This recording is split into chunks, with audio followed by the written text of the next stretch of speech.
Yo, you guys, what's up? This is your girl Dragon. It's time for another live tutorial. This one again is coming in from Kay in the Creative Block Discord. They want to make a vending machine system where the vending machine is only enabled when the player collects an item. And you can see these, they're pretty popular with the 1v1 maps right now. And this is a system that you can build without using custom vending machine panels. So if you don't want to make custom vending machine panels, you can do this right in UEFN and 1.0 just by putting together a simple system. So let me go ahead and first show you guys what we're going to be building, and then I'll explain the process, and then I'll show the settings. So let's do it.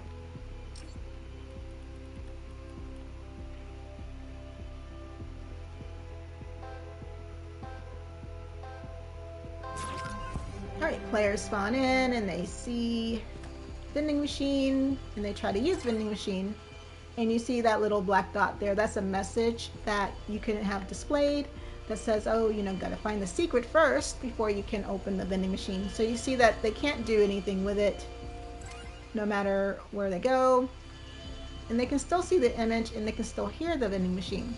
There's also a switch down here that shows that it's not active. It's showing red, and that lets the players know that, hey, this vending machine is not active. Now once we find the item, you'll see it's going to turn green, which means that it is active and I can use the vending machine and get what I want. Easy peasy, right? Let's go ahead and check out the process.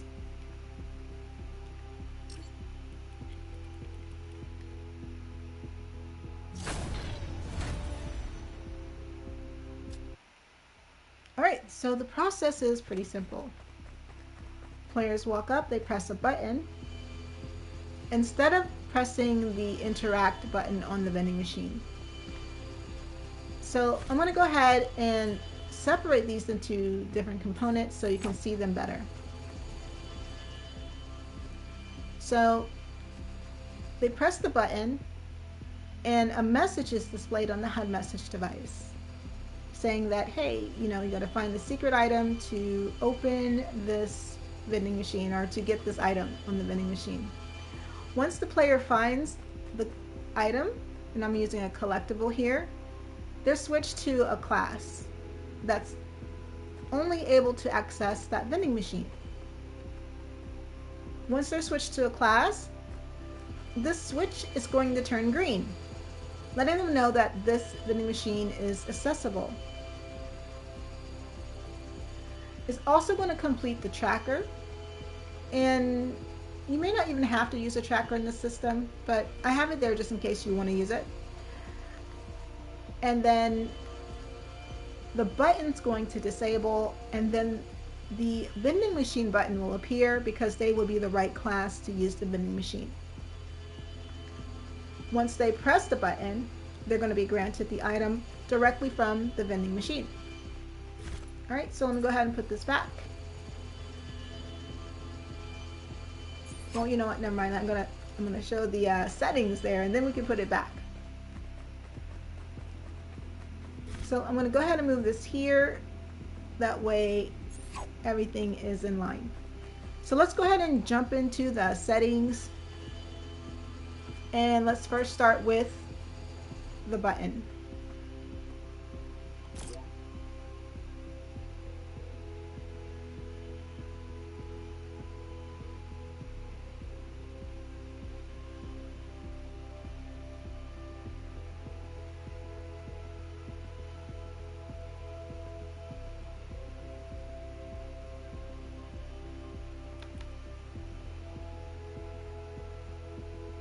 And as you see, it's going to disable when receiving from the tracker when complete.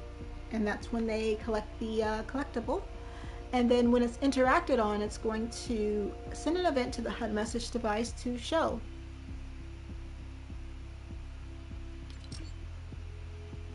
Alright, let's check out the HUD message device.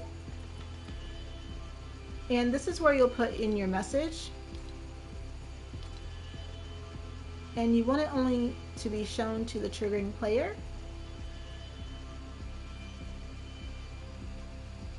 And everything else is personal preference.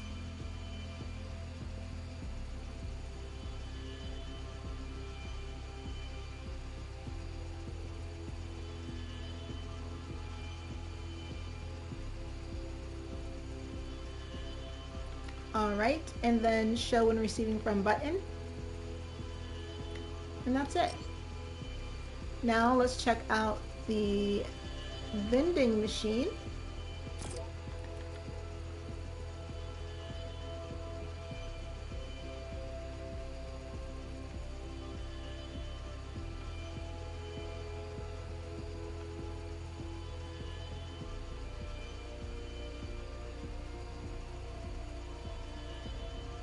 And this is the class that I'm using for this tutorial, is class 254.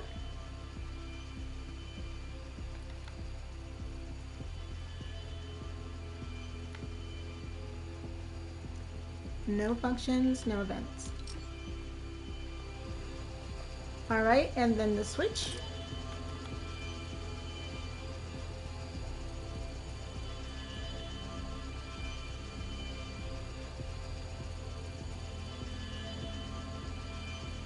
This is really important. Make sure that allow interaction is set to no. That way they won't see an option to turn it on and to turn it off. So make sure allow interaction is set to no.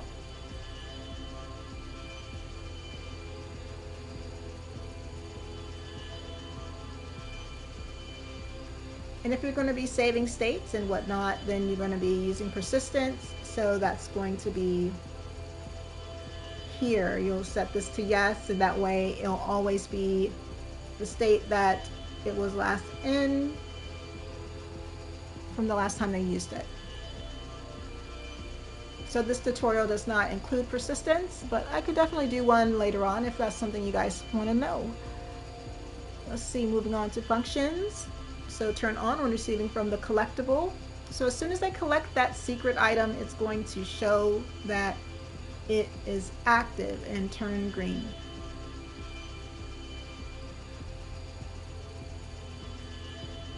And then events, there's no events. I'm going to go ahead and put the button back now. Alright, so now the tracker. This tracker is assigned just to one collectible.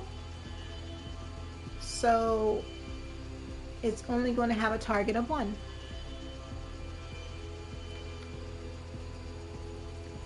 And it's going to complete when the collectible is collected. And that's all there. And when complete, we're going to send an event to the button to disable.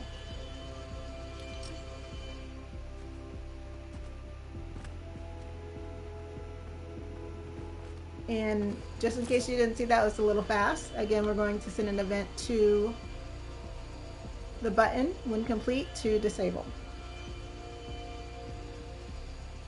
All right, cool. Next is the collectible.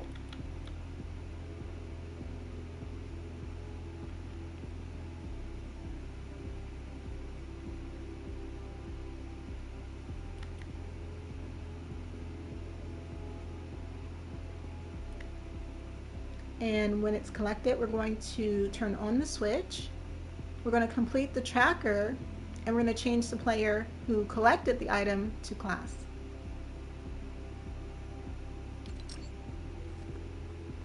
All right, and now the class selector.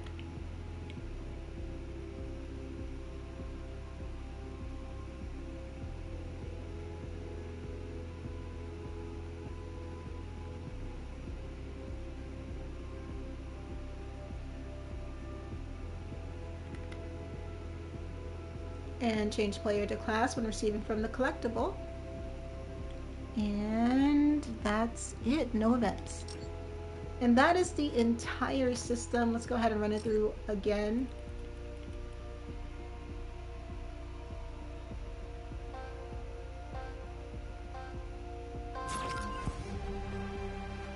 All right, so I can't grab anything. The message shows there. And I can't do anything until I find that collectible. I got it. It's green. I can get my weapon. Nice.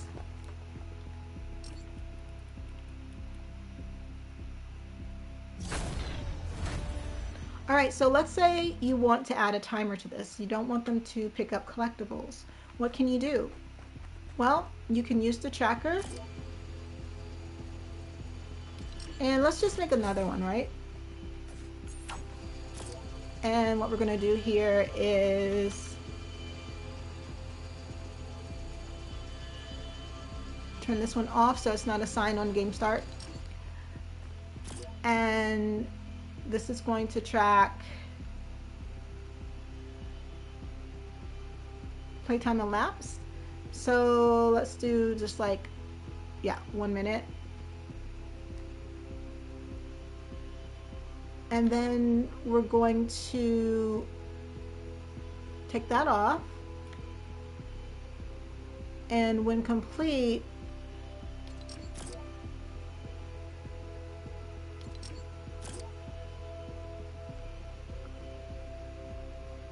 we're going to, of course, we have to still disable the button.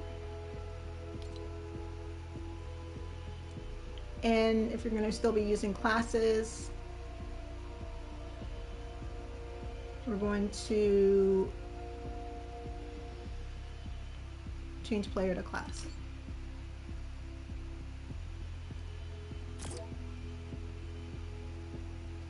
In addition to that, we have to turn the switch on.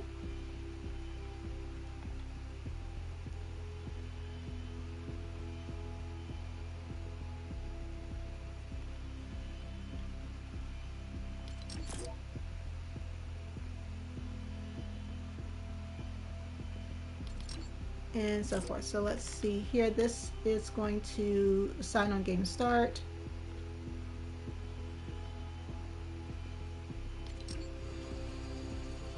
And then the button will still work, but the switch will turn on once 1 minute has incremented. So let's go ahead and put this on the HUD.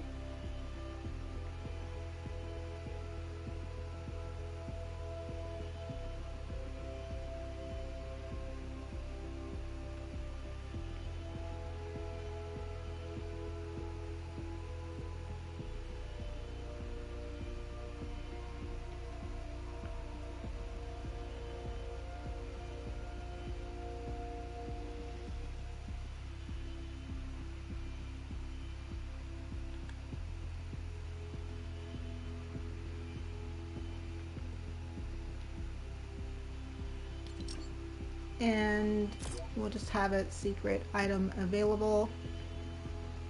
And then we'll put in ... right? And let's give that a test, right? And see how that works. Before I do that, I want to make sure I name my tracker.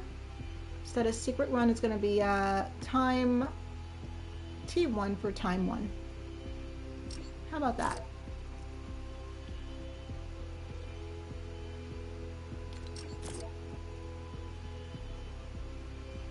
Just double checking everything.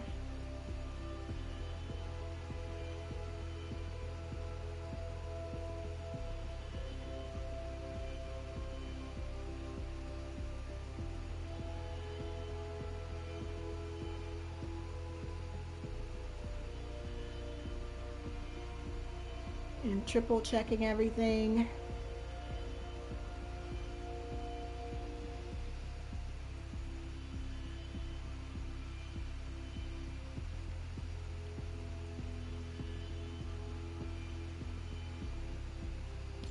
All right.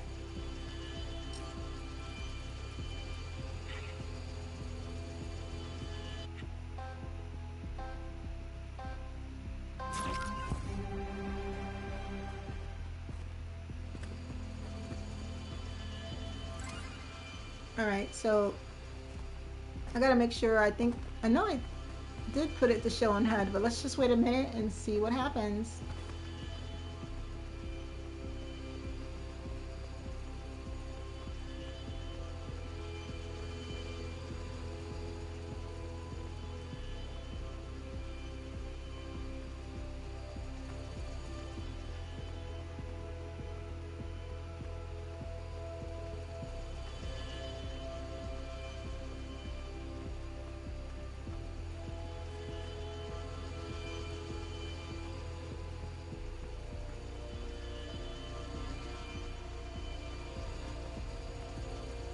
All right, let's double check it.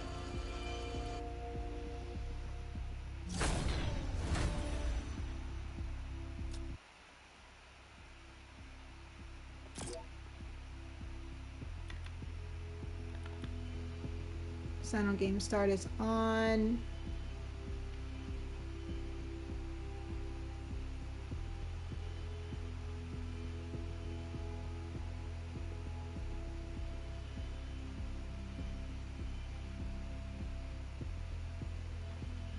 Let's do detailed.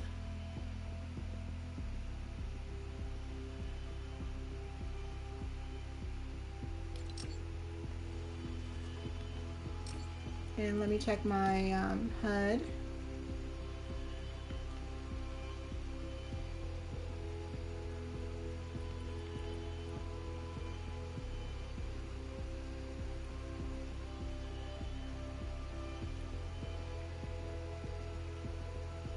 Let's just put 3.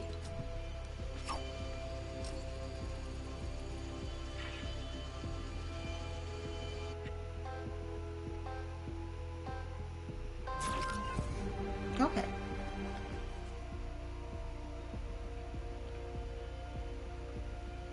You can also use a timer for this as well with the same premises. If you don't like the trackers. I usually don't use trackers for timing, but you definitely could if you want to.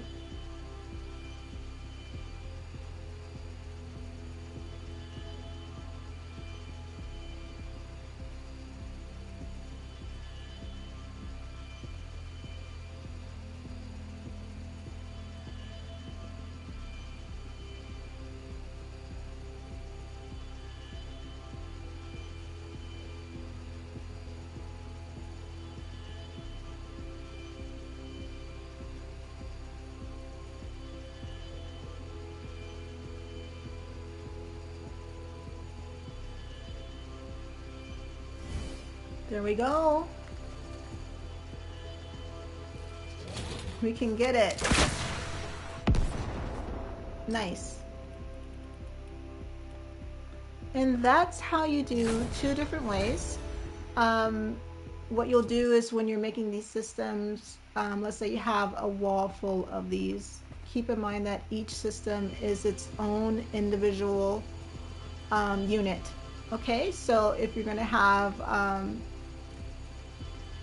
like 3 vending machines, you'll have, you know, 3 buttons, 3 switches, each designated to a vending machine. Okay, keep each unit separate and working within its own, and then assign a class for each one, a different class, if you like. And that's how you do it. I do hope you guys find this tutorial beneficial. Can't wait to see what you make. I'll see you guys in the next one. Bye.